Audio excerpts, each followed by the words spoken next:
let's look at the transformations of our exponential functions. Now, if you have y is equal to b to the x, and you add d outside of this exponential unit, and d is positive, then it's going to shift the entire y is equal to b to the x up d units. And of course, if d is negative, it will shift them down.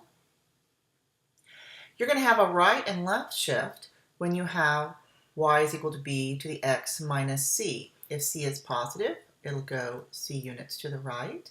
And if c is negative, it will go c units to the left.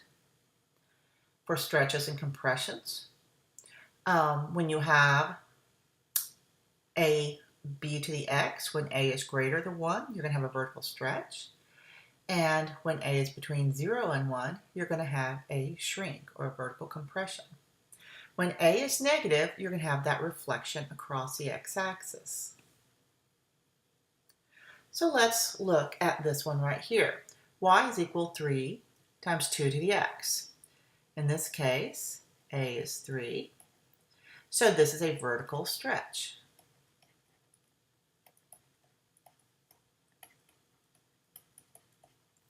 Now to graph these, you want to put in the horizontal asymptote, which in this case is y is equal to 0, and you can't really see it. I'm using the axis.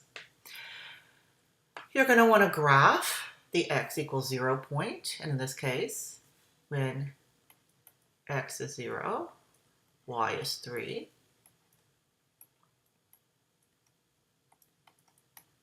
So you're going to graph 0, 3, and you're going to see it's going to vertically stretch it by a factor of 3.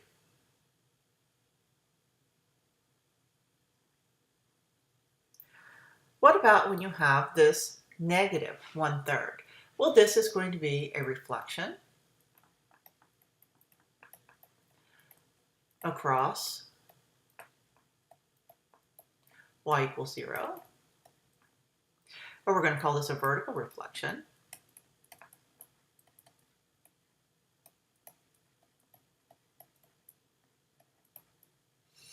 And it's going to be a shrink by a factor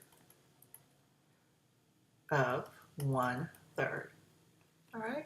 So again, the horizontal asymptote is going to stay the same. The point 0, 1 gets mapped to 0, negative 1/3. This point here, 2, 4, will get mapped to 2 minus 4/3. So you get this shrinking. Now what if you add something out here? This is going to be a vertical shift. And what this is going to do, this vertical shift of 3 is going to take the horizontal asymptote of y equals 0 and move it up to y equals 3. And you do need to sketch in the horizontal asymptote. You want to graph the point when x is 0. So 0, 2 to the 0 plus 3 is 1 plus 3, or 4. So you want to graph 0, 4. And then another point or 2, in this case, when x is 2, y is 2 squared plus 3, so that's 7. And this will give you the general shape. The shape of the curve won't change because y is equal to 2 to the x hasn't been modified, except to add this 3 on the outside. So this will be a vertical shift up 3 units.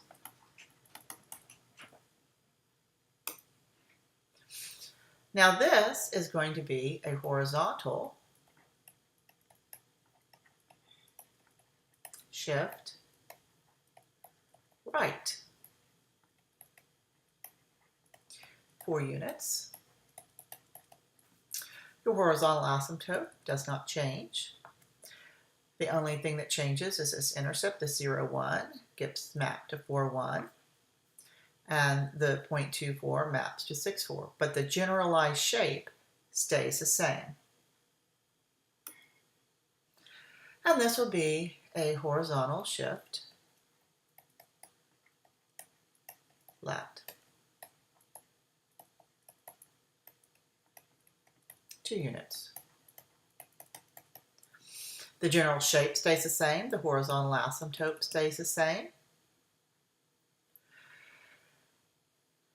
The entire graph merely gets shifted left 2 units.